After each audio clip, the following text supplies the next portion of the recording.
Right, so we've got some good news and some bad news, but first off we'll just have a little bit of a look and update you guys on the birds.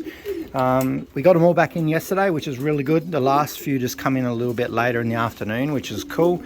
The rest are probably waiting for a little bit more food because I just had all these out for a fly and just got the last one back in there, so I thought I'd put a little bit more food in there. The first bunch all went in together, which is really good.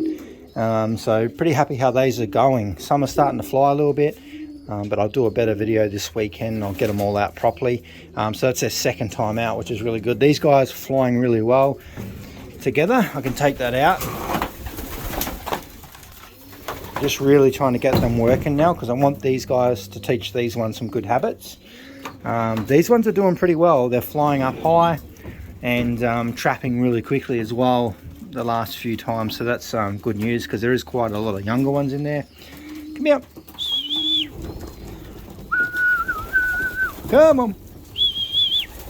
Come up. No.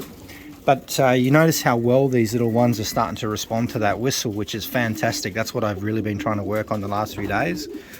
Because getting them out is a little bit stressful, especially when I've got all these really nice little babies in here.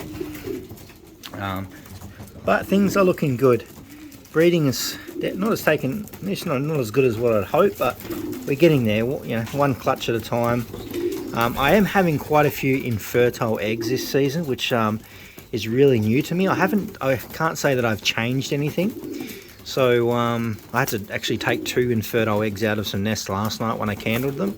So if you guys got any ideas on what is causing infertile eggs, nothing's changed. I've still got the same minerals, same grit, same feed as last year.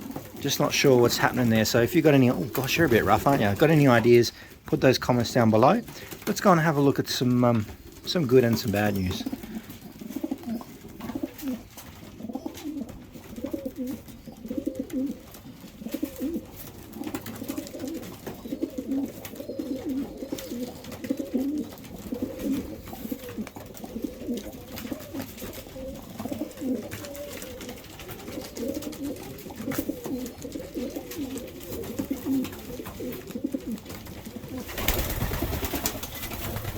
So we get straight to the bad news before we get to some really good news. I just don't know where that egg's gone. I've come in here just after work. The hen laid an egg in there last night and I don't know where it is. It's gone, which really annoys me because I really want this pair to breed. I don't know what happened. I can't see it on the floor or anything, so I don't know. I really can't find it. I've looked in behind the nest bowl.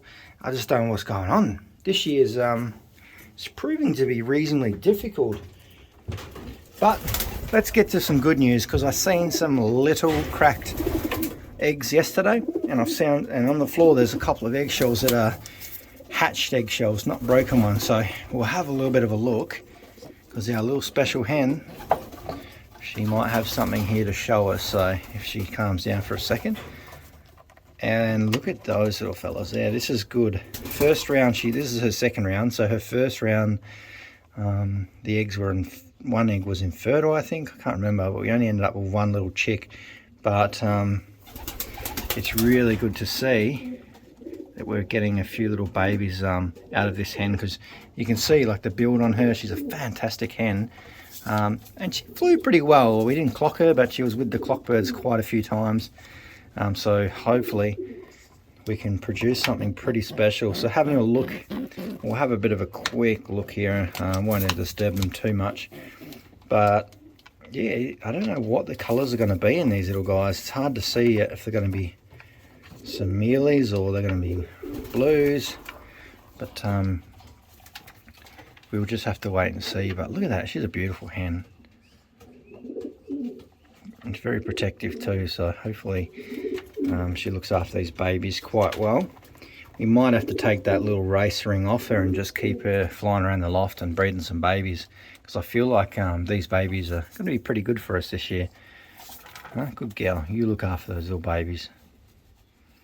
But that is some good news. The breeding is definitely slower than normal this year, but hopefully we can kind of wrap things up in a month, maybe 2 months time, sorry. We need to get another round out of all the pairs, and I think we'll be pretty close. Then I want to do some mixed pairs. I wouldn't mind splitting up a few pairs and then just breeding some pairs for experimenting. I definitely want to do some experimenting with this hen, so let's put her babies back. Need to take that other nest bowl out. I'll catch you guys in the next video. Just a quick little video, a bit of sad news and a bit of good news.